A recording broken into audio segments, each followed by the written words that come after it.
Isa sa mga requirements para makapasa ka as a CapCut creator ay kailangan meron kang isang video na maiksi lang. So 10 to 15 seconds na video na ginawa mo using CapCut app. Okay? So pwede kang magpunta sa CapCut app and then pwede mong gayahin yung mga viral videos doon sa templates. Or pwede kang gumawa ng sarili mong video. Ngayon, kung hindi mo alam kung paano gumawa, kailangan mong panoorin itong maiksing video na to para malaman mo kung gaano ba kasimpleng gumawa ng isang short video na requirements para maging isang CapCut creator. Then, pwede mo akong i-message kung kailangan mo ng assistance. Okay? Let's go! So, pagka-open nyo yan, click nyo lang yung edit. Ayan. Dito, kapag kinlik nyo yung edit, lilitaw to. Okay? Meron dito create. Pindutin nyo lang yan. Tapos, pili ka lang ng picture mo. Okay? So, halimbawa, itong picture na to. Ayan. So, halimbawa, pili ka ng 3 picture. Ayan. Ayan. So, ngayon, meron ka ng 3 picture, di ba? So, ito, lalagyan mo lang siya ng effects. So, paano siya lagyan ng effects? So, click mo lang yung picture. Select mo lang. Tapos, lagyan mo siya ng effects dito. Ayan. So, makita mo yung effects. Pili ka dito, video effects. Ayan. So, hanapin mo dito yung mga libreng effects. Okay? So, halimbawa ito, dot silk screen. Ayan. Tapos, dito, transition. Yung pagitan ng dalawang picture, lagyan mo siya ng transition.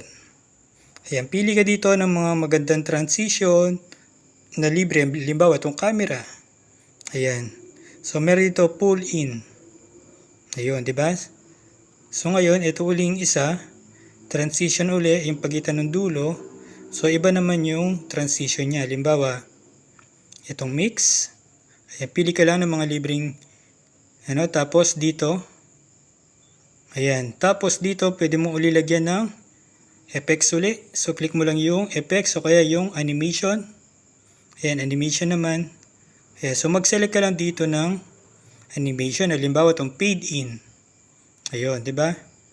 Tapos, dito naman uli, sa isa, click mo lang yan. Tapos, hanap pa dito ng video effects. Hanapin mo yung video effects sa ibaba. Ayan, pili ka dito ng libreng video effects. So, halimbawa, ito. Okay, so yung walang pro. Ayan, so meron ka na ngayong sample na video na pwede mong ipakita. Okay, so dito sa dulo, i-delete mo lang tong ending na to. Ayan, so ngayon, pwede mo itong lagyan ng music. So, i-click mo itong arrow na to. Click mo yung audio. Click mo yung sound. Ayan, pwede ka ditong pumili anong gusto mong music. So, halimbawa, vlog. Ayan. Tapos, pwede mong i-select ito. Ayan. Tapos, sa dulo, ayan, ikakat mo lang yung music, okay? Ayan, tap mo lang yung music. Tapos, click mo lang yung split. Pagka-click mo lang yung split, eto sa dulo, i-delete mo lang to. Ayan. Select mo lang yung click yung delete. Ayan. So, meron ka na ngayong i-play. Okay? Kailangan mo mag-install nitong screen capture. Okay? So, i-download mo lang to. Libre lang to.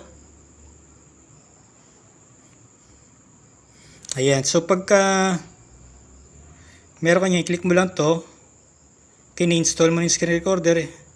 Click mo lang yan. Tapos, pumunta ka dun sa dito sa CapCut. Ayan, tapos click mo lang yung play.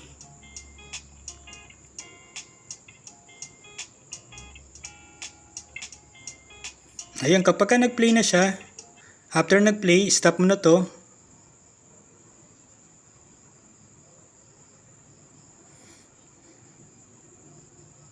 Ayan, tapos close mo lang to. Ayan, dito, click mo to. O kaya, okay na yun, i-save mo yan. Pwede na rin yan, okay? Ayan, so pwede mo na rin i-save to.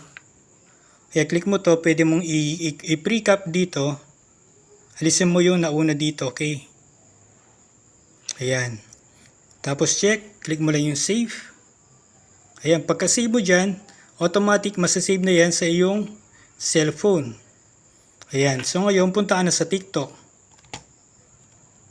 Ayan, pagpunta mo sa TikTok, i-upload mo lang yung video na yon. Ayan, tapos, kung wari, ito yung video na in-upload mo, Click mo lang yung tatlong guhit, tatlong dot, copy link mo lang, isend mo lang sa akin yung link ng video, okay? So, wag mong kalimutan na ilagay yung CapCut ID mo dito sa iyong profile. Okay, yun lang po para makapasa kayo.